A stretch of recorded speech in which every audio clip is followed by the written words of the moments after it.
Évangile de Jésus-Christ selon saint Jean.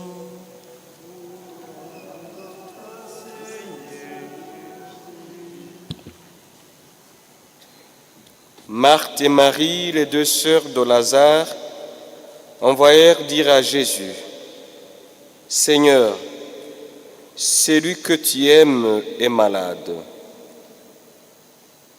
En apprenant cela, Jésus dit: cette maladie ne conduit pas à la mort. Elle est pour la gloire de Dieu, afin que par elle, le Fils de Dieu soit glorifié. Jésus aimait Marthe et sa sœur, ainsi que Lazare. Quand il apprit que celui-ci était malade, demeura pourtant 2 jours à l'endroit où il se trouvait. Alors Sermon lui dit aux disciples: revenons en Judée.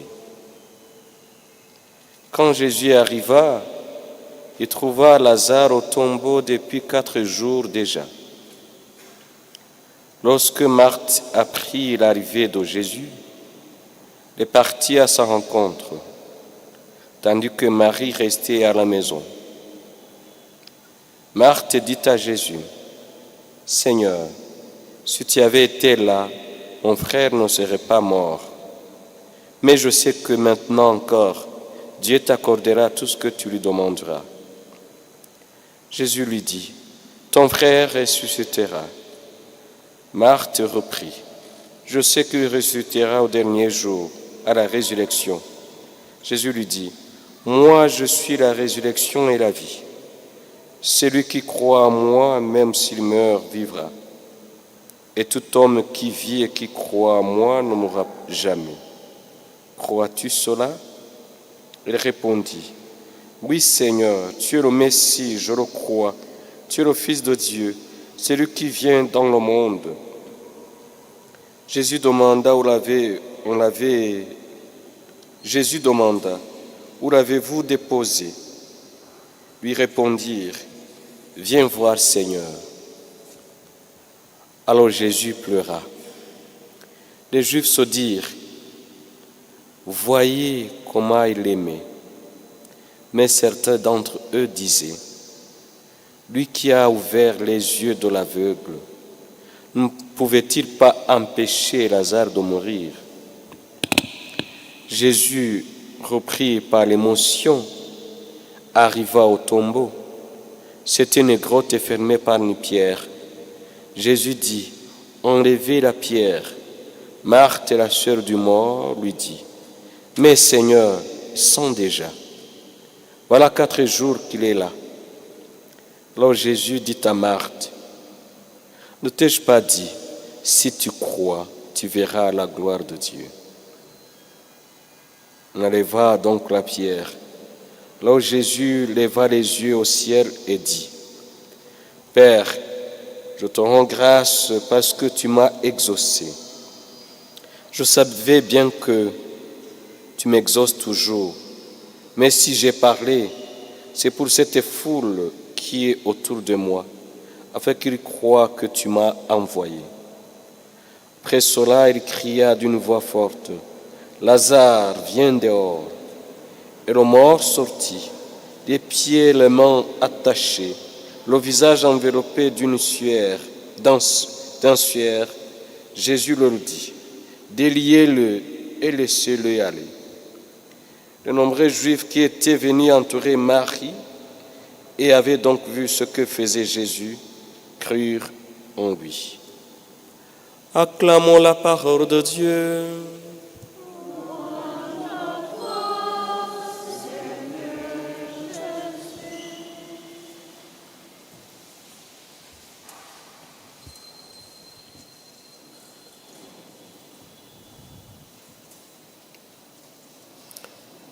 Jésus, ce Dieu qui pleure. Jésus, ce Dieu qui pleure, qui se laisse prendre par les émotions. Ce Dieu compatissant n'est pas vraiment indifférent à nos souffrances. un Dieu qui verse les larmes. Voilà, c'est lui que nous sommes venus adorer. C'est lui qui nous a invités, qui veut nous faire sortir de nos tombeaux. C'est lui qui veut nous délier, nous déchaîner, nous redonner la vie. C'est lui notre Dieu. Nous sommes pas ses serviteurs. Lui-même a dit que nous sommes ses amis. Il veut que notre amitié soit vraiment forte, très forte, par le biais de la foi, par le biais de la confiance en lui. Et ce Dieu présent même quand nous commençons ou quand nous sentons déjà au vu et aux yeux du monde. Il est là. Il n'est pas indigné par cette odeur nauséabonde, non. Il veut quand même arriver, pas seulement dans nos chambres, mais jusqu'à ma tombe. Là, nous sommes enterrés. Va jusqu'au cimetière.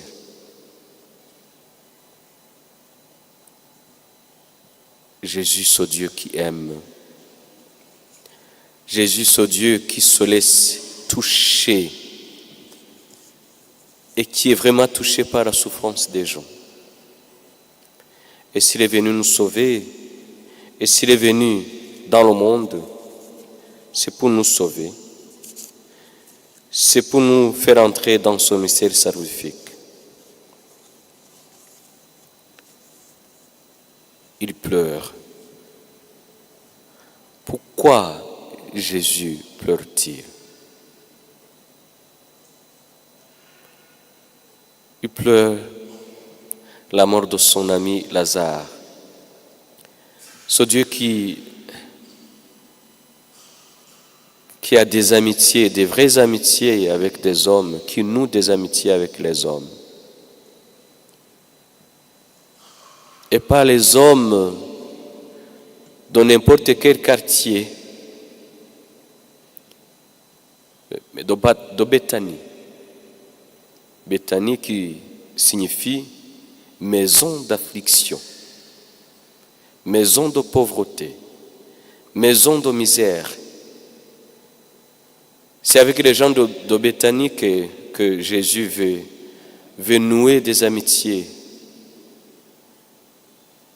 Un quartier de Jérusalem, bien sûr, mais qui porte un nom d'une signification extraordinaire.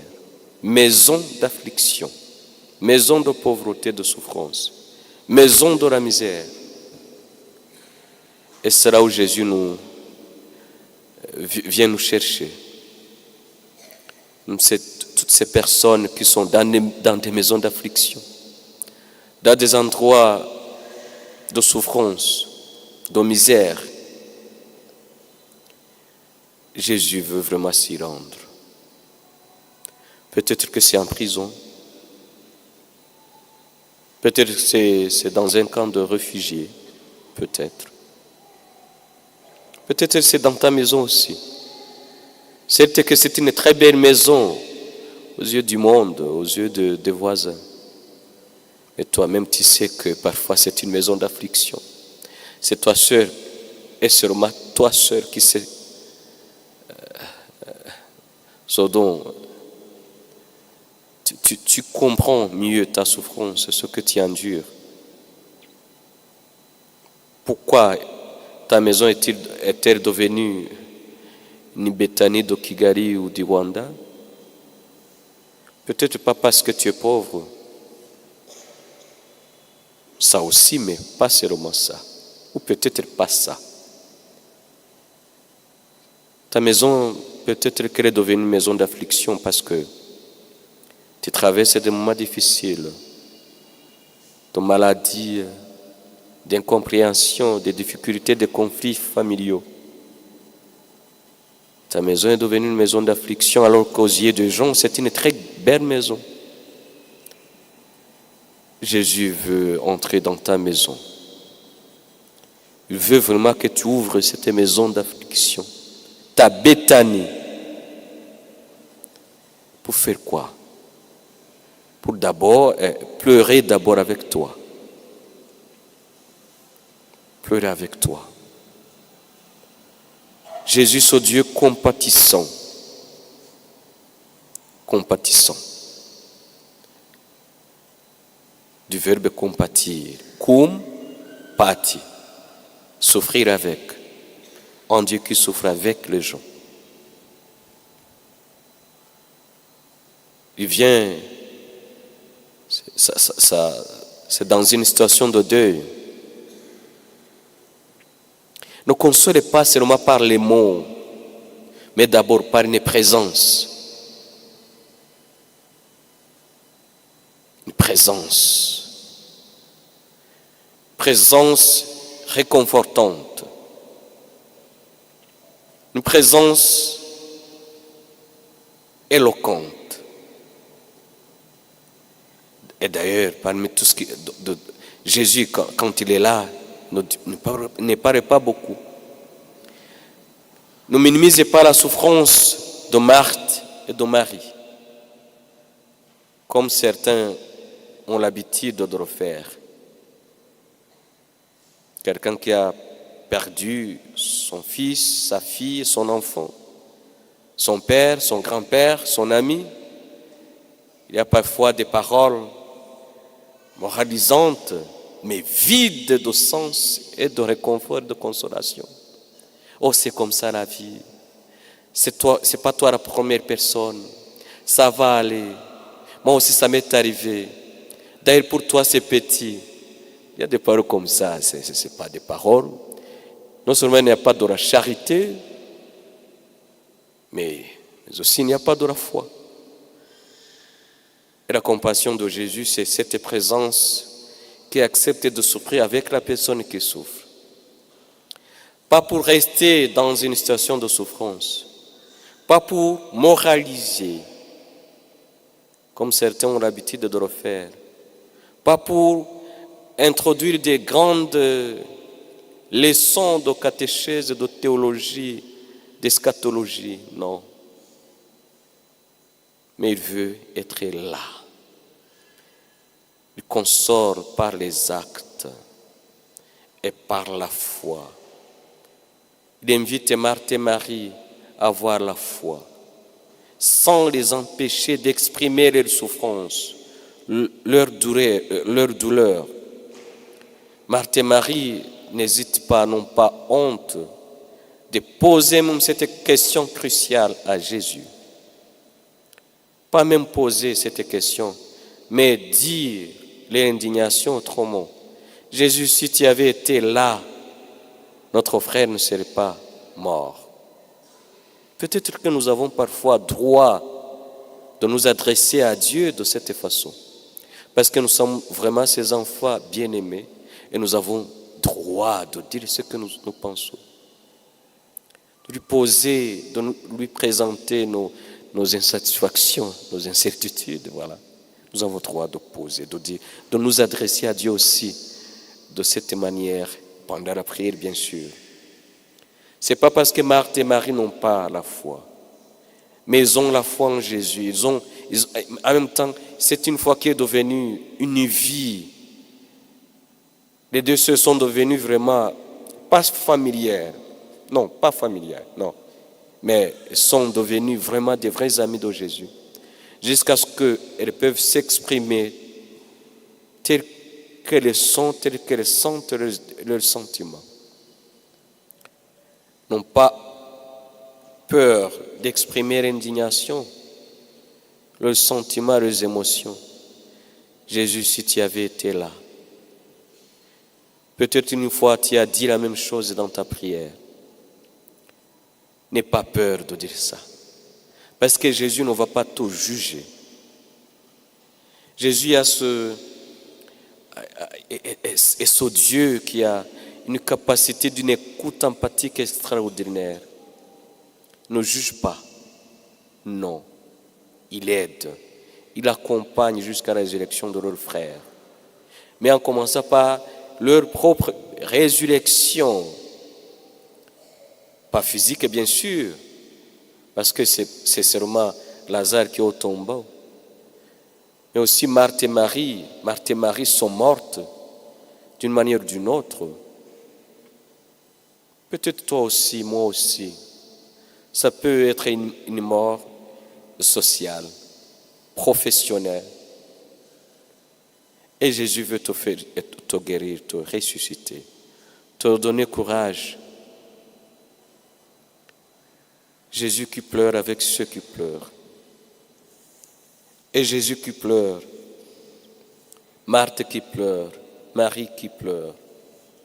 Est-ce qu'un chrétien a droit d'exprimer sa souffrance, ses mécontentements, sa douleur? Oui, bien sûr. Alors d'où viennent ces discours? Par exemple, quand nous sommes chez la personne qui a perdu les siens ou son frère, sa soeur, son fils. Oh, ne pleure pas, ne pleure pas, ne pleure pas. Ne pleure pas, ne pleure pas. Oui, on a droit d'exprimer aussi nos souffrances, de verbaliser nos souffrances, notre douleur. Mais pas n'importe comment. Et pas chez n'importe qui, mais avec Jésus. Avec Jésus. Jésus qui sent cette peine et qui, curieusement, qui exprime aussi sa vulnérabilité comme Marthe et Marie, qui fait au fait le deuil, mais pas pour rester là, qui exprime sa tristesse, mais en même temps, Jésus pleure pour manifester cette solidarité, cette compassion. Peut-être ça peut aussi être l'expression de sa prière. Les mystiques de l'ancien temps disaient qu'on peut aussi prier par les pleurs. Oui, Satan donne, ça arrive, certains ont ce don. C'est l'expression du sacrifice de soi, de l'humilité. On accepte de se montrer vulnérable. C'est un cri, viens au secours. Le pleur de Jésus, ce n'est pas seulement une forme de décharge émotionnelle.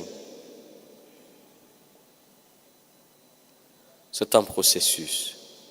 Pas seulement de guérison, pas seulement de compréhension de l'autre, pas seulement de solidarité, mais un processus vers l'étape supérieure, la résurrection de Lazare. Nous aussi, nous avons droit de pleurer.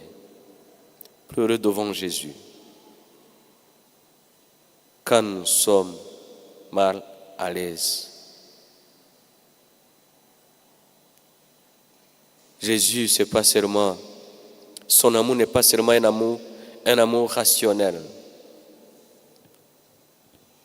Son cœur n'est pas seulement un cœur, j'allais dire, c'est pas un cœur de pierre, non, c'est un cœur de chair. Le cœur de Jésus est perméable. Se laisser toucher. C'est un cœur qui sent la souffrance des humains. J'ai le droit de pleurer, même dans la chapelle, même dans ma prière personnelle, d'exprimer à Jésus ma souffrance et mes douleurs, mais pas pour rester là, mais pour être Lazare, qui signifie Dieu a secouru. Ou mieux, implorer le secours de Dieu. C'est la signification de son nom. Jésus qui vient à notre secours, qui n'a pas peur, qui n'a pas honte, qui ne se gêne pas à avancer, même s'il y a lieu de ne pas avancer. Parce que Marthe lui dit, non, ils sont déjà. Jésus arriva à la tombe de Lazare. Et qu'est-ce qu'il fait? Là, il ne va pas continuer à pleurer. Il passe notre étape. Ah, donc on ne peut pas vivre des pleurs, bien sûr. Il faut se laisser toucher, secouru. Nous sommes secourus par Jésus. C'est ça la signification du nom Lazare. Et qu'est-ce qu'il fait au tombeau, à la tombe de Lazare? Il loue le Seigneur. Il y rend grâce à Dieu. C'est ce que Jésus fait. Et qu'est-ce qu'il dit? Je te bénis, Père. Je te bénis, Père. Je te bénis, Père. Je te rends grâce parce que tu m'as exaucé. Je savais bien, moi, que tu m'exauces toujours. Ah oui, Jésus ne pleure pas seulement.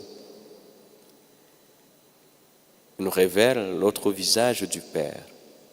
Un Dieu qui nous exauce toujours. Ce n'est pas parfois, ce n'est pas de temps en temps, c'est toujours. Qui est à l'écoute de nos prières, de nos demandes et de nos supplications. Au fait, ce Dieu Dieu n'est pas indifférent à nos prières. Peut-être que nous ne sommes pas satisfaits. Peut-être que nous ne sommes pas patients. Et nous ne savons peut-être pas déchiffrer le langage de Dieu. Sa façon de répondre, sa façon de parler. Mais Dieu nous exauce toujours.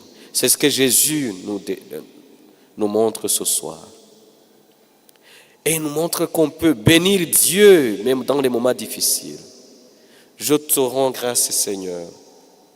Même si mon père est décédé, même si mon mari est décédé, même si mon épouse est décédée, même si mon ami n'est plus, je te rends grâce, Seigneur, parce que tu m'exauces toujours, parce que tu es là, parce que tu pleures avec moi, parce que tu me réconfortes, parce que tu viens me visiter dans ma petite Béthanie, dans ma maison d'affliction, tu es là. Alors, Seigneur, je peux te bénir, je peux te glorifier, te rendre grâce, dire au monde que tu es bon, que tu es merveilleux, que tu es grand. Ce n'est pas de l'hypocrisie. Ce sont des paroles de foi. C'est parce que nous sommes croyants. C'est parce que nous sommes confiants à la miséricorde de Dieu. À ce Dieu qui aime. Ce Dieu d'amour, de paix. Ce Dieu digne de louange. Et Jésus à la tombe, qu'est-ce qu'il dit? Il ne faut pas continuer à pleurer. Et qu'est-ce qu'il dit? Je te rends grâce, Seigneur, parce que tu m'exauces. Et qu'est-ce qu'il avait demandé à Marthe? La foi. La foi. Si tu crois, je te dis, si tu crois, tu verras la gloire de Dieu. Et qu'est-ce qui nous empêche de voir les miracles, la gloire de Dieu, la grandeur de Dieu? Notre incrédulité, notre manque de foi. Ce soir, mes frères et sœurs, demandons la grâce de la foi. La foi même après la mort, après l'enterrement. La foi quand nous nous sentons découragés, abandonnés. Marthe dit, je crois, Seigneur. Je sais que tout ce que tu demandes au Père, il te l'accorde. Ne jamais douter de la bonté de Dieu, c'est ça la foi. Ne jamais douter de la paternité de Dieu, c'est ça la foi. Ne jamais douter de la puissance de Dieu, c'est ça la foi. La foi. Ne jamais douter de son amour, de sa présence au milieu de nous. Même pendant les mois difficiles, cette présence est parfois cachée, silencieuse, mais qui agit vraiment. Qui agit vraiment. Et qu'est-ce que Jésus dit à Lazare? Il demande à Lazare de sortir. De sortir. Lazare, viens dehors. Peut-être que ce Lazare, c'est moi ou c'est toi. C'est chacun de nous qui est enfermé dans une tombe. Ouais. C'est pas Fossomar Sororo. Peut-être même dans ma chambre, dans mes pensées.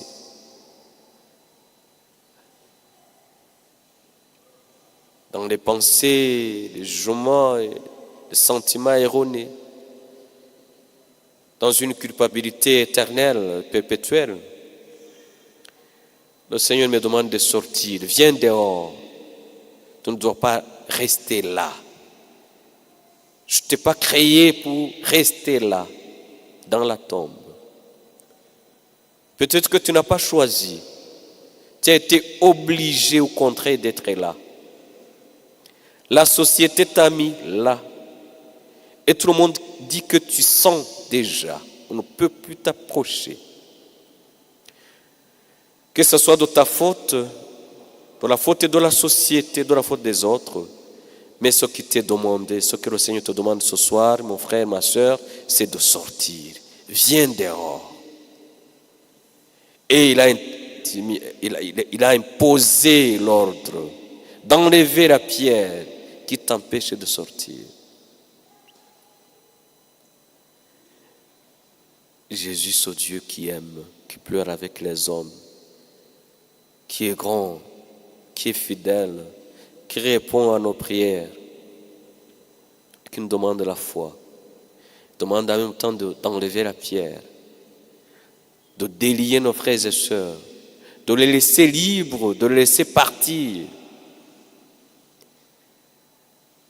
Peut-être que par ces mots, il nous invite au pardon. Ouais. Le pardon délie. Le pardon enlève la pierre. Le pardon rend libre. Le pardon redonne vie, ressuscite. Je crois que c'est une grâce à demander ce soir. Pardon qui conduit à la réconciliation, à une vie nouvelle. Réconciliation avec Dieu, réconciliation avec les hommes, réconciliation avec la société. Et pourquoi pas réconciliation avec moi-même. Seigneur Jésus,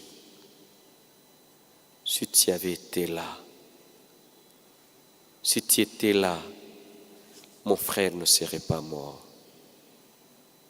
Mais je sais, je crois que tout ce que tu demandes à Dieu te l'accorde. Ça, c'est la prière de Marthe. Quelle est ta prière ce soir? Je ne sais pas quelle est la prière que tu as formulée et que tu as formulée. Mais je connais au moins, et je suis sûr, de la réponse que Jésus te donne. La réponse est celle-ci. Si tu crois, tu verras la gloire de Dieu. La réponse est celle-ci. Enlevez la pierre. La réponse est celle-ci. Viens, sors de la tombe, viens dehors. La réponse est celle-ci. Délie-le, déliez-le.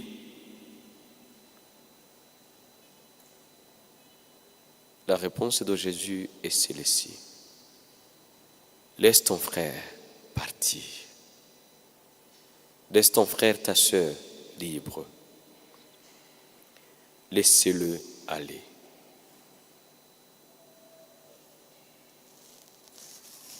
Que le Seigneur bénisse ces quelques paroles.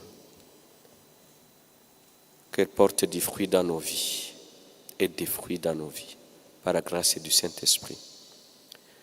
Que la paix de Dieu qui surpasse toute intelligence habite nos cœurs, habite nos esprits dans le Christ Jésus.